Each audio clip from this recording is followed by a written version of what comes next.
জয়গুরু বন্ধুরা, যারা ধাতু ক্ষয় রোগে ভুগতেছেন, অর্থাৎ প্রস্রাব বা পায়খানার সাথে যাদের ধাতু ক্ষয় হয়, যেটাকে আপনারা আর কি ধাতু মনে করেন, আসলে ওটা ধাতু না। অনেক ভিডিওতে এই কথাটি আমি বলে দিয়েছি আপনাদের। অর্থাৎ আমরা যে খাবারটা খাই, সেই খাবারের যে প্রোটিন বা ভিটামিনটা আছে, সেটা যখন দেহে শ্যুট করে না, তখন সেটা প্রস্রাব বা পায়খানার সাথে বের হয়ে যায়। ওটাকেই আপনারা ধাতু বা বীর্য বলে থাকেন। আসলে ধাতু বা বীর্য না, ওটা হলো এক ধরনের ক্যালসিয়াম। আর এই প্রস্রাবের সাথে ধাতু ক্ষয়, এই ক্ষয় রোগের কথাটা এমনভাবে প্রচারিত হয়ে গেছে, বিশেষ করে এই কবিরাজ শ্রেণীর যারা আছে, যারা কবিরাজি করে, তারা এমনভাবে এই জিনিসটিকে প্রচার করে দিয়েছে যে এই শব্দটি শোনার সাথে সাথে আপনারা আটকে ওঠেন। না জানি কি হয়ে গেছে, না জানি কি সমস্যা। হ্যাঁ, আসলেই এটা একটা বড় ধরনের সমস্যা, তবে চিন্তার কোনো কিছু নেই। অর্থাৎ যত বেশি দুশ্চিন্তা করবেন, তত বেশি এই সমস্যাটা হয়ে যাবে। একটু পরে আসতেছি সেই কথায়। আগে বলি, আমি কোনো ওষুধের কথা বলবো কিনা? না, ওষুধের কথা বলবো না। ওষুধের কথা কেন বলবো? আপনারা ওষুধ খাইতেছেন না? বিভিন্ন কবিরাজের কাছ থেকে, ইউটিউব থেকে, অনলাইন থেকে ওষুধ ক্রয় করে তারা এগুলো খাইতেছেন না? কত রকমের চিকিৎসার জন্য করতেছেন না? এক ভদ্রলোক গতকালকে আমাকে বলেছে সে নাকি এই সমস্যার জন্য ব্যাঙ্গালোরে গিয়েছিল। ভালো কথা, ব্যাঙ্গালোর থেকে সে চিকিৎসা করে আসছে। তাকে আমি জিজ্ঞেস করলাম কেন সমাধান হয়নি। পরে বলতেছে না, আমাকে সেখান থেকেও বলে দিয়েছে এটা মানসিক সমস্যা থেকে হচ্ছে। অর্থাৎ আপনার মানসিক সমস্যা আছে, মানসিক সমস্যা থেকে পেটের সমস্যা হচ্ছে, সেই পেটের সমস্যা থেকে এই প্রস্রাবের ধাতু ক্ষয় হয়ে যাচ্ছে। ক্লিয়ার? বিষয়টি বুঝতে পারলেন? এখানেও কিন্তু একটি মেসেজ আপনাদের আমি দিয়ে দিলাম। গ্যারান্টি ওষুধ যতই খান, এই সমস্যার সমাধান করতে পারবেন না।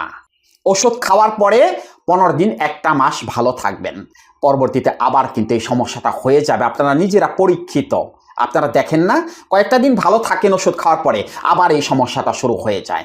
কেন হয়?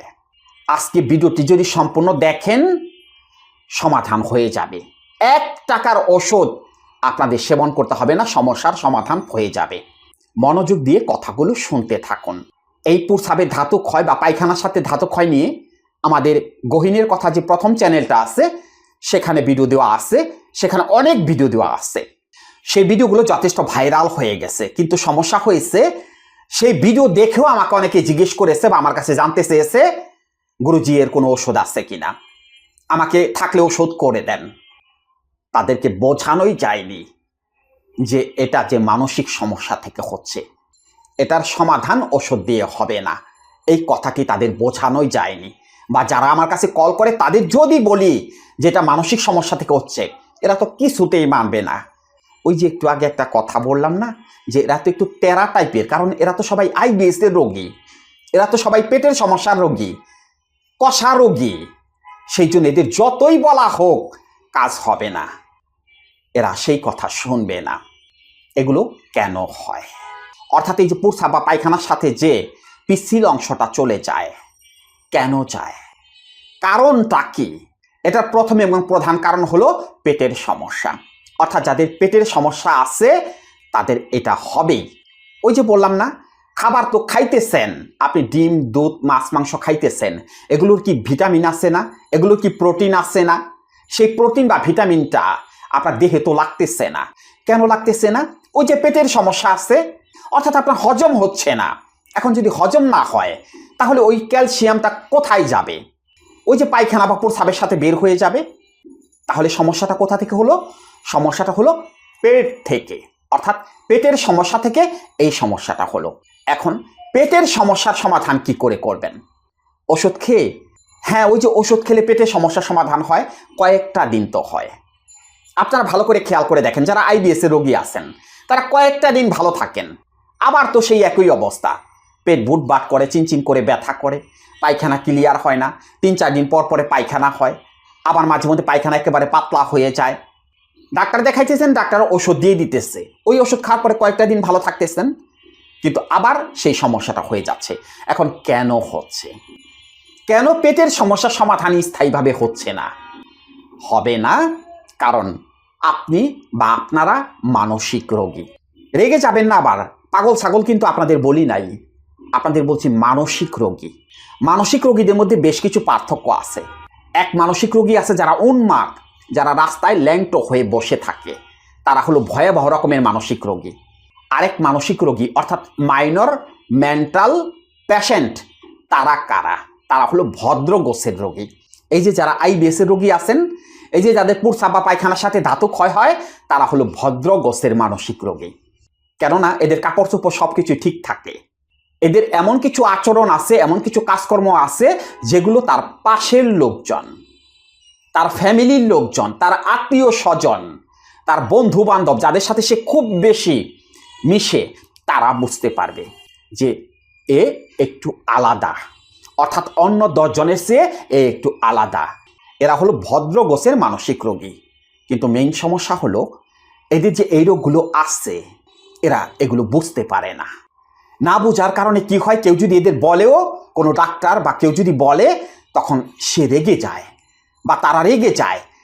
তারা ভাবে যে আমাদের না জানি কি অপমান করতেছে। আসলে তা না, কারণ এরা যে বুঝতে পারে না। এরা ভাবে যে আমি যেটা করতেছি বা আমি যে কাজগুলো করতেছি সব কিছু ঠিকই করতেছি। আমি যে ঘন্টার পর ঘন্টা গোসল করি, সাবান শরীরে মাখতেই থাকি আর মাখতেই থাকি, একই বেড কাভার 4 বার পরিষ্কার করি, আমি যে একই তালা 10 বার চেক করি, এগুলো আমি যা করতেছি আমি সব কিছু ঠিক করতেছি। কিন্তু এটা তো আপনি বুঝতে পারবেন না বা আপনারা বুঝতে পারবেন না। আপনারা যে একজন মানসিক রোগী, OCD পেশেন্ট, এটা তো আপনারা বুঝতে পারবেন না। এটাও যে কারা বুঝতে পারবে, একটু আগেই কথাগুলো বললাম, আপনার কাছের লোকজন যারা, তারা বুঝতে পারবে যে you R A something wrong. আপনি সবার মতো না, ইউ আর এ এক্সেপশনাল, এটা তারা বুঝতে পারবে। এবার আসুন কিছু লক্ষণের কথা আপনাদের বলেই দেই। অর্থাৎ যাদের প্রস্রাব বা পায়খানার সাথে ধাতু ক্ষয় বা বীর্য ক্ষয় হয়, তাদের কিছু লক্ষণের কথা বলি, আপনারা একেবারে মিলিয়ে নেবেন যে সবগুলো লক্ষণ আপনাদের মধ্যে আছে। তবে স্বীকার করবেন কিন্তু হ্যাঁ আমাদের মধ্যে এগুলো আছে। আপনারা তো আবার ওই যে একটু তেরা টাইপের, স্বীকার করবেন না, স্বীকার করবেন। কাউকে বলার দরকার নেই, নিজে নিজেই স্বীকার করবেন যে হ্যাঁ আসলেই তো আমার মধ্যে এই সমস্যাগুলো আসছে। ভালো করে মিলিয়ে নেন। আপনারা প্রত্যেকটা কাজে সন্দেহ করেন, প্রত্যেকটা কাজে।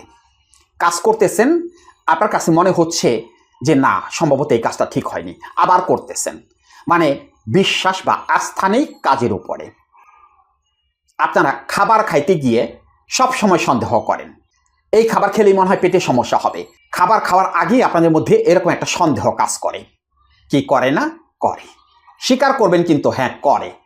আপনারা বাথরুমে যান, বাথরুমে গিয়ে বসে বসে কি চিন্তা করেন? আপনারা চিন্তা করেন আপনাদের পায়খানা আজকে কয়বার হলো, পায়খানা ঘন হলো না পাতলা হলো, প্রস্রাবের সাথে কিছু গেল কিনা, পায়খানার সাথে কিছু গেল কিনা, আবার প্রস্রাব হাতে ধরে আবার টেস্ট করেন, আবার অনেকে বোতলে ভরে আবার পরীক্ষা করেন। বড় রকমের বিজ্ঞানী। এগুলো করেন না? এগুলো করেন। আপনারা কি জানেন এগুলো মানসিক সমস্যা? একজন স্বাভাবিক মানুষ তারা বাথরুমে গিয়ে বসে বসে কি করে? তারা চিন্তা করে তাদের একটু পরে কি কাজ আছে, তাদের কি কাজ করতে হবে, অর্থাৎ পজিটিভ চিন্তা করে। আর আপনারা কি করেন? ওই যে ওই চিন্তাগুলো করেন, আবার বাথরুম থেকে বের হয়ে এসে মুখ চোখ একেবারে কালো করে কোনো রকমের সকালের নাস্তাটা করেন। কোনো শান্তি নাই। ওই যে নাস্তা করতে গিয়েও তো ভয়, হ্যাঁ ডিম খাবো, সমস্যা হবে পেটে। অর্থাৎ একের পর এক দেহ নিয়ে চিন্তা আপনাদের মধ্যে আসতেই থাকে। ঘুম থেকে উঠে দেখলেন বাম পাশে ব্যথা করতেছে, মনে মনে ভাবতেছেন কাজ হয়ে গেছে, সম্ভবত আমি স্টক ফিস্টক করে বসবো, আমার বাম পাশে ব্যথা করে কেন? বা পেটে চিনচিন করে ব্যথা করতেছে, পেটটা মুচুর দিয়ে উঠছে, ডাক্তারের কাছে গেছেন, আপনার কাছে সন্দেহ হইতেছে পেটে মনে হয় বড় ধরনের কোনো একটা সমস্যা হয়ে গেছে। ডাক্তার পরীক্ষা নিরীক্ষা করে বলে দিয়েছে যে না, কোনো সমস্যা নেই। কিন্তু আপনার মনের সমস্যা তো দূর হচ্ছে না। ওই যে সন্দেহ একের পর এক, যে না মনে হয় আমার বড় একটা কিছু হয়ে গেছে, এই সন্দেহ দূর হচ্ছে না। অর্থাৎ আপনি OCD পেশেন্ট, আপনি মানসিক রোগী। আপনার মেজাজ সারাক্ষণ খিটখিটে থাকে। কেউ একটা ভালো কথা বললে আপনি হুটহাট রেগে যান।